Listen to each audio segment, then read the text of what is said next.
On Monday, Oregon Governor Tina Kotek was sworn in, and yesterday she signed 3 executive orders aimed at housing and the homeless.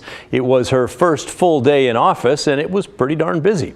We would have brought you the story yesterday, but as many of you know, the Golden Globes took over our time slot. So we are giving it our deep dive treatment tonight.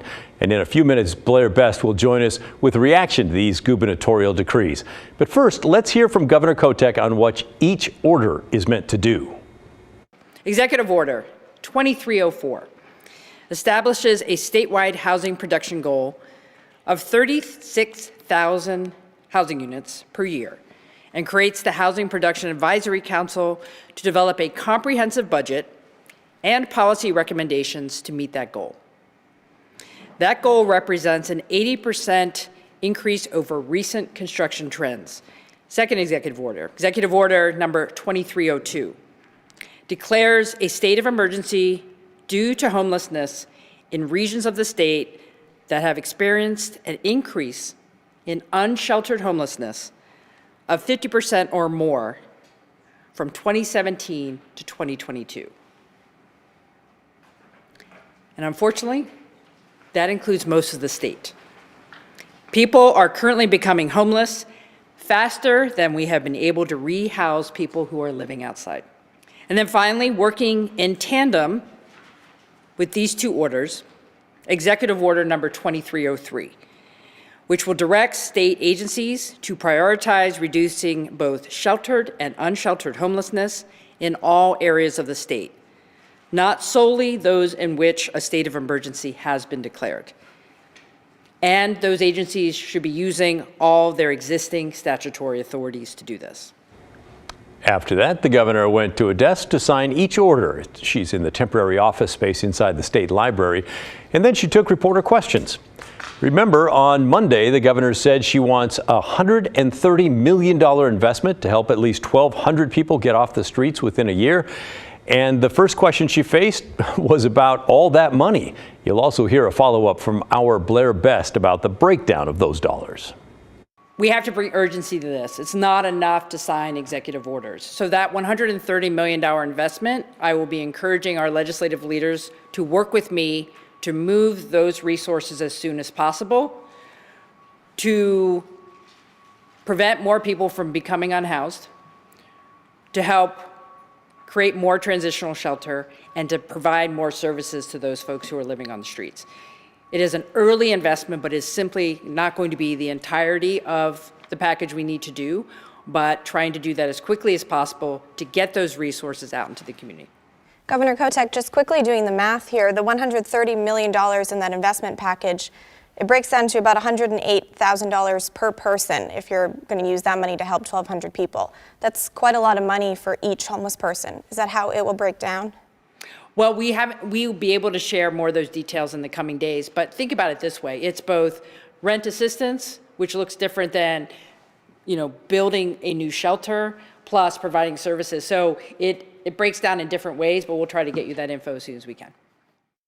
Excellent, because that is a lot of money per person. So you can bet we'll be keeping an eye out for those numbers.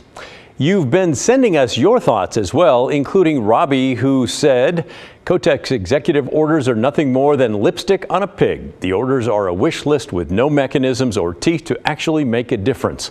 And the next question for the governor yesterday was exactly that. Where are the teeth? What actual changes can people in Oregon expect with this new administration and these new actions?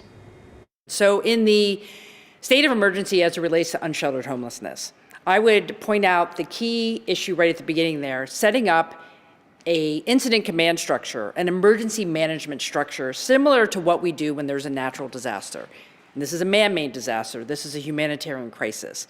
So setting up that framework that local government's very familiar with, bringing an interagency approach and collaboration from the state to work with our local partners.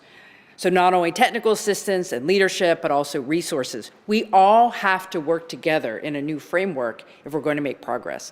As I mentioned in my speech yesterday, there are good things happening on the ground today. And we need more solutions, we need more urgency.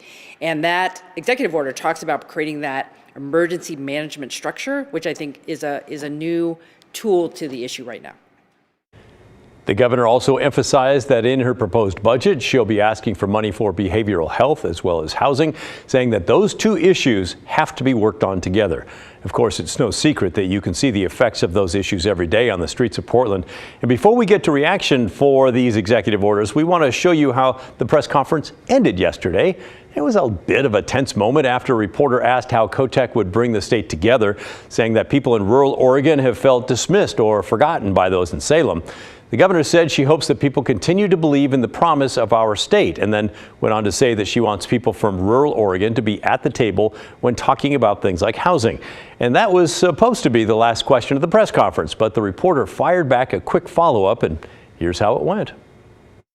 Given that divide, Governor, I think we're wrapping up here today. Sure. One last thing. will you include people who are not Democrats on your staff, given this divide we have? I don't ask that question. I don't ask people what their party affiliation is. Thank you. Thanks, everybody. All righty, so there's that.